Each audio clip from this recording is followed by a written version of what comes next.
हम इंडिया में take revolution की बात करते हैं, TCS, इन्फोसिस, विप्रो जैसी बहुत सारी सर्विस बेस्ड कंपनीज है, बट प्रोडक्ट बेस्ड कंपनीज की बात करते हैं तो कोई नाम ही सामने नहीं आता। कैमरा की बात करें तो सोनी, जो कि एक जापानीज़ कंपनी है। कार्स में जर्मनी कंपनीज। उसके बाद फ़ोन्स की बात करें तो सैमसंग, जो कि एक साउथ कोरियन कंपनीज है। तो इंडियन कंपनीज के पास क्या है? आज हम IIT दिल्ली के कैंपस पे हैं और हम स्टूडेंट से बात करेंगे कि इसके पीछे रीजंस क्या है और क्या ये स्टेटमेंट सही भी है या नहीं।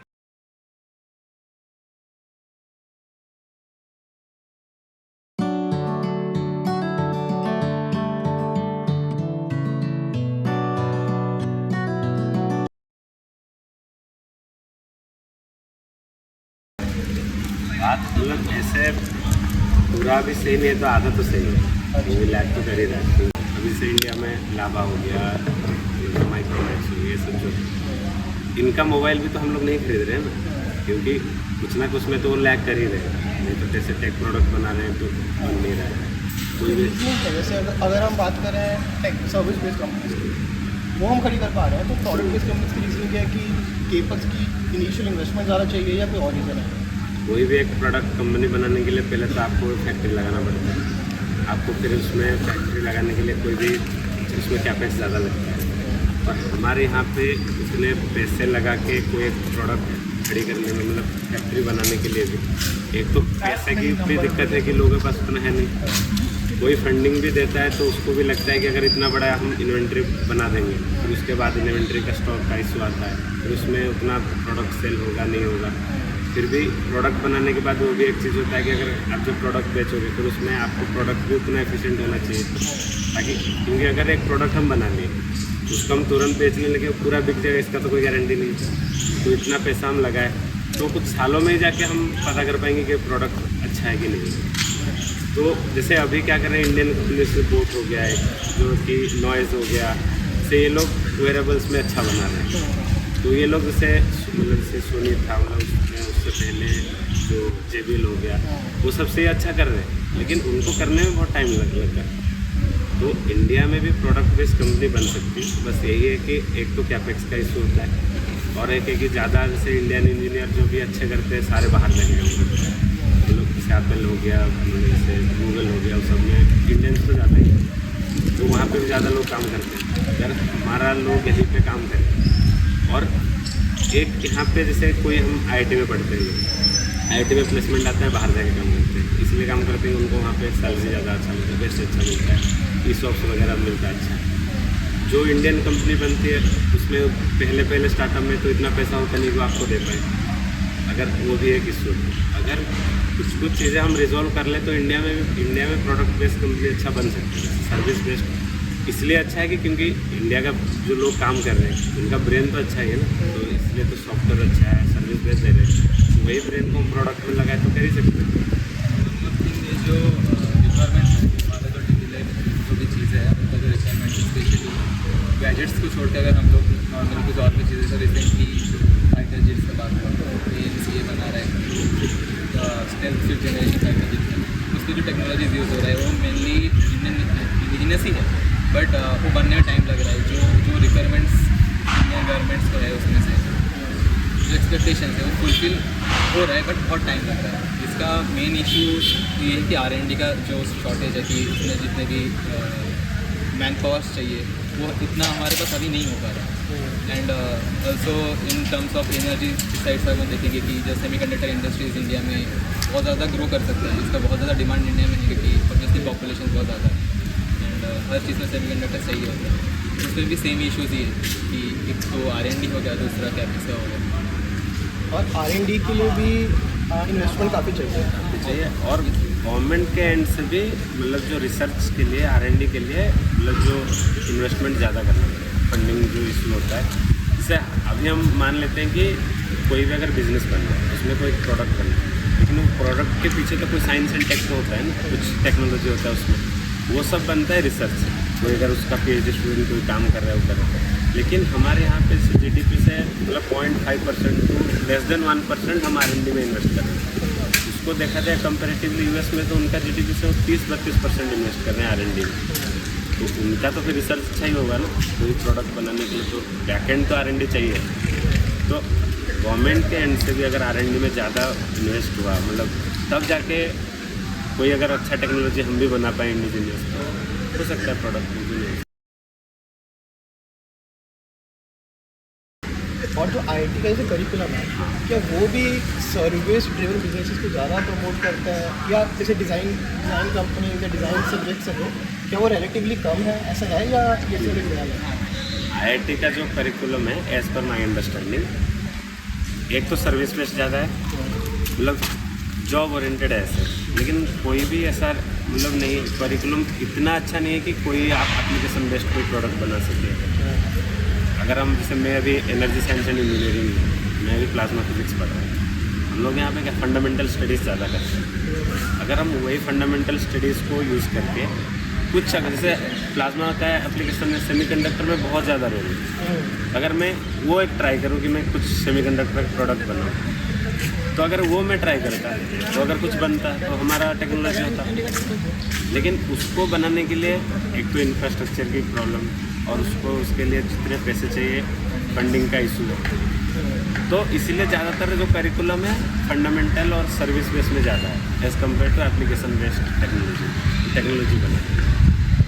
और सेमीकंडक्टर्स की बात करें आपने, तो सेमीकंडक्टर्स के लिए ऐसी क्या बेसिक टीचर रिक्वायरमेंट्स है जहाँ जो इंडिया में कहीं ना कहीं लैकिंग है, मिसिंग आपको लग रहा है? एक तो हो गया इंफ्रास्ट्रक्चर, एंड उसके लिए चाहिए कि लाइब्रेरी टैलेंट सामने जो चाहिए जो है इंडिया के पास, बट मैक्सिमम स्टूडेंट्स बाहर फॉरेन में काम करते हैं। मैक्सिमम बड़े बड़े जितने भी सेंटर्स पर प्लाज्मा रिसर्च सेंटर्स है, जैसे मैक्स बैंक वगैरह हो गया, यहाँ पे ही काम कर रहे हैं। तो अगर वही चीज़ उनको चाहिए क्या यहाँ पे चाहिए better research and with better facilities, इसमें सैलरी भी हो गया एंड अदर थिंग्स। तो अगर वो सब यहाँ पे मिलता है तो कोई बाहर जाएगा नहीं। एंड अगर गवर्नमेंट इस चीज़ के ऊपर ज़्यादा फोकस करेंगे कि जो स्टूडेंट्स जो अच्छे हैं उनको अगर अच्छे इंफ्रास्ट्रक्चर के साथ अच्छा सैलरी सब यहाँ पे रख सके, एंड वो लोग बहुत अच्छे से काम कर रहे हैं बाहर, जैसे वो लोग यहाँ कर रहे हैं उन पे जैसे डेवलपमेंट हो रहा है, वहाँ पे हमारा नाम नहीं है क्योंकि उनका कंट्री का ही नाम आ रहा है। पर तो मैक्सिमम इंडियंस ही है, तो यहाँ पे अगर वही चीज़ यहाँ पे करेंगे तो सब खुद का ही नाम होगा एंड साथ में पूरा कंट्री का भी नाम होगा, एंड चीज़ होगा कि बहुत चीप होगा कंपेरेटिवली दूसरे कंट्रीज। तो ब्रेन ड्रेन का प्राइमरी रीज़न सिर्फ सैलरी है या कोई और भी रीज़न?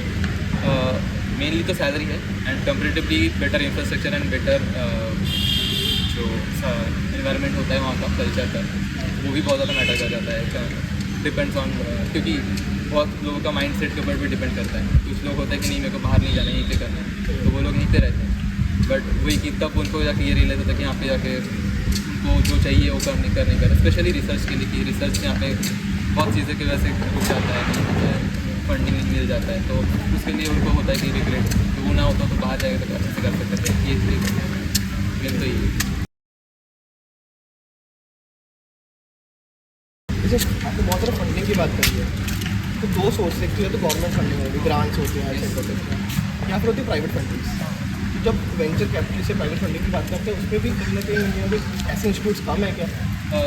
जैसे अगर उस हिसाब से सोचें तो फिर PIF पर तो टोटल डाटा फंड करते हैं, बट जैसे उन पर भी कभी फंडिंग्स पर्टिकुलर एप्लीकेशन बेस्ड इतने ज़्यादा हमें दिखने को नहीं मिलती, बाहर आते हुए नहीं दिखते। जो इतना ज़्यादा पॉपुलरिटी बनेगा, जितना ज़्यादा उस चीज़ को जिससे देखने को मिलेगा हमें, तो उतना अच्छा हमें हम कन्वे कर पाएंगे दूसरे कंट्री को कि देखो हमारे पास क्या है। सिंपल चीज़ है कि अगर हम लोग कैपेबल है तो हमें फोकस करना पड़ेगा।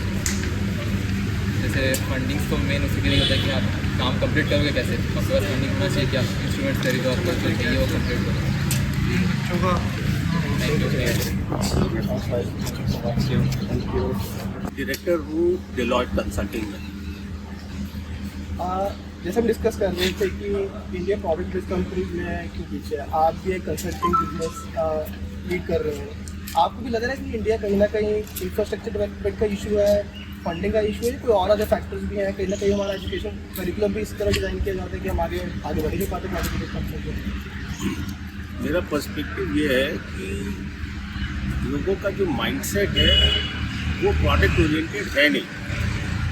क्या है कि जो जनरल इश्यूज है ग्लोबली, जो बेस्ट इन क्लास है वो ऑलरेडी अवेलेबल है, तो हम compete करने से पहले सोचते हैं कि मैं शुरू कहाँ से करूँ, क्योंकि द टॉप वर्ल्ड जो प्रोडक्ट्स है they already set up in the market market इतना स्ट्रांग है कि उनसे compete करना ऑलवेज बिकम्स अ चैलेंज। जैसे फॉर एग्जांपल ChatGPT है, देयर अभी वो चाइना डीप सीक निकाल दिया। वो कहाँ से डीप सीक का फिनोमेना लेके आए, उनकी एल्गोरिथम कितनी बेस्ट थी, क्योंकि जैसे जैसे जनरेटिव एआई आएगा, क्योंकि ये इस समय कटिंग एज है। अब जनरेटिव एआई आने से और डीप सीक आने से आप ये देखो कि सब कुछ एल्गोरिथम बेस्ड है। आदमी इंफ्रास्ट्रक्चर की बात कर रहा है, पैसे की बात कर रहा है, ठीक है। ये सारा अगर कोई मीडियोकर भी है, कोई बड़ी कंपनी इसको फंड कर सकती है, अगर कोई डीप सीक से बेटर कोई एल्गोरिथम निकाल सकता है, तो आइडिया भी दे सकता है, तो लोग फंड कर देगा उसको, राइट। इंडिया में स्टार्टअप कल्चर तो है, आइडियाज़ का है जो ग्लोबली हम ये कह सकें कि नहीं इंडिया बेस्ड प्रोडक्ट है। ये इंडिया का फैक्ट है। आप जो कह रहे हो टेक्नोलॉजी, इंडिया में कोई कटिंग एज नहीं है, कोई हम नहीं कह सकते कि इट्स मेड इन इंडिया। ठीक है, ये जो नॉइज और ये जितने हैं फिनोमिना ये आए हैं, पर I think it's more of a copy. जैसे ये ओला है, कॉपी ऑफ ऊबर है, राइट। फ्लिपकार्ट है, कॉपी ऑफ अमेजोन है। अपने यहाँ माइंडसेट ग्रो कर रहा है, लेकिन हमें ये मतलब आई पर्सनली बिलीव कि नेक्स्ट 5-10 ईयर्स में मेरी प्रॉब्लम जब वर्ल्ड की प्रॉब्लम हो जाएगी। अगर मैं किसी को सप्लाई करता हूँ या टेक्नोलॉजी मैं डेवलप करूँगा, उसके यूज़ केसेस मैं बनाऊँगा, क्योंकि वो ऐसे यूज़ केसेस एग्जिस्ट ना करें कहीं पे भी, I become the top. You know, people will look at India to figure out कि ऐसा प्रोडक्ट्स अवेलेबल है क्या। वो दिन दूर नहीं है। यू नो, हम लोग जो पीछे थे 10-20 साल पहले, हम लोग यूज़र्स हैं, हम लोग कंज्यूमर्स हैं। मोस्टली कंज्यूमर सोसाइटी है अपनी इंडिया। कंज्यूमर होते होते आज हम कहीं ना कहीं कंपटीशन की बात कर रहे हैं। आप मेरा इंटरव्यू ले रहे हो, कंपटीशन की बात कर रहे हो, ऐसा है क्यों नहीं है। फैक्ट है कि आज ही हम बात जरूर कर रहे हैं कि 10-15 साल में ऐसा जरूर आएगा एक दिन, जब कुछ एरियाज़ में हम कहेंगे कि ये सिर्फ इंडिया में ही हो सकता है और कहीं नहीं हो सकता। क्योंकि वॉल्यूम अगर आप ग्लोबल को केटर करोगे तो आपको बल्क, आपको कैपेबिलिटीज़ चाहिए जो इंडिया में अवेलेबल है। बस इंफ्रास्ट्रक्चर की प्रॉब्लम है ना। आज में ज़्यादातर आप देखो कि इंफ्रास्ट्रक्चर चीप होता जा रहा है। डीप सी क्यों इतनी इम्पॉर्टेंट हो गई? क्योंकि जनरेटिव एआई की जो चिप है वो कह रहे हैं कि आप ज़बरदस्ती इतना रिसर्च और इनोवेशन में इन्वेस्ट कर लो, मेरी जो एल्गोरिथम है that is the world class. Power consumption सबसे अधिक है। अगर मैं गूगल में सर्च करता हूँ वर्सेस ChatGPT में सर्च करता हूँ, मेरी पावर कंजम्पशन कितनी है? It's almost 10 times. दोनों रिजल्ट्स दे रहे हैं, लेकिन ChatGPT में 10 टाइम्स पावर कंजम्पशन है। डेटा सेंटर्स जो भी बना रहे हैं, गुजरात में बना रहे हैं और दूसरी जगह में बना रहे हैं, डेटा सेंटर्स को पावर कंजम्पशन चाहिए। अब क्या है, data center, mid size data center मैं डिप्लॉय कर सकता हूँ in a year. Mid size data center 1 साल में बन जाएगा, लेकिन power required in the data center, क्योंकि इंफ्रास्ट्रक्चर ओरिएंटेड प्रोजेक्ट्स है, इट विल टेक 5 ईयर्स। तो आपका डेटा सेंटर तो रेडी है, पावर नहीं आ रहा है 5 साल तक। अब डीप सीक कह रहा है कि पावर की इतनी ज़रूरत नहीं है। तो मतलब आपने एक पॉइंट बोला कि हम मेड इन इंडिया नहीं, कॉपीड इन इंडिया, वो कॉन्सेप्ट चल रहा है। कॉपी इन इंडिया है, लेकिन सी आज के दिन मैं कॉपी कर रहा हूँ क्योंकि आई एम लर्निंग। जब हम लर्न कर लेंगे तो इधर I grow the other person grow. वो ऑलरेडी वर्ल्ड क्लास है, लेकिन जिस तरीके से अब जो ब्रेन ड्रेन का आप देख रहे थे फिनोमेना कि लोग बाहर जाते थे, आजकल आप पैसे की बात कर लो। अगर आपके पास टैलेंट है तो आप जो यूएस में सैलरी अर्न करते हो वो सैलरी इंडिया में भी मिलने को तैयार है in mid segment. High segment में अगर CEO हो तो तब भी मिलने को तैयार है, लेकिन जो गैप था I think that's shrinking, definitely shrinking. Thank you so much. Thank you. अच्छा लगा, बढ़िया हो गया। आज बढ़िया इंटरव्यू ले लिया है। पान पराग खाते हुए अंकल का इंटरव्यू हो गया। डेलॉइट के डायरेक्टर थे, पर सही था, कॉन्सेप्ट बढ़िया था ना? क्या लग रहा है? हाँ बढ़िया था। उन्होंने अपना एक्सपीरियंस बताया पूरा, उनको जो भी लगता है।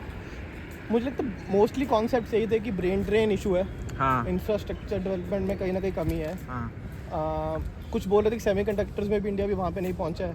हाँ और R&D कम है क्योंकि R&D हम 1% ऑफ GDP का स्पेंड कर रहे हैं, बाकी जहाँ के बाकी कंट्रीज 20-30% कर रहे हैं, 20-30% कर रहे हैं। तो वो भी एक मेजर ड्रॉबैक है। बट जैसे अंकल ने बोला, अंकल नहीं पहले वो तो डायरेक्टर है डेलॉइट में, बट जैसे अंकल ने बोला कि स्टिल अभी इम्प्रूवमेंट्स है, अभी मेड इन इंडिया नहीं है, अभी कॉपीड इन इंडिया कॉन्सेप्ट चल रहा है, बट कहीं ना कहीं वी आर इम्प्रूविंग है।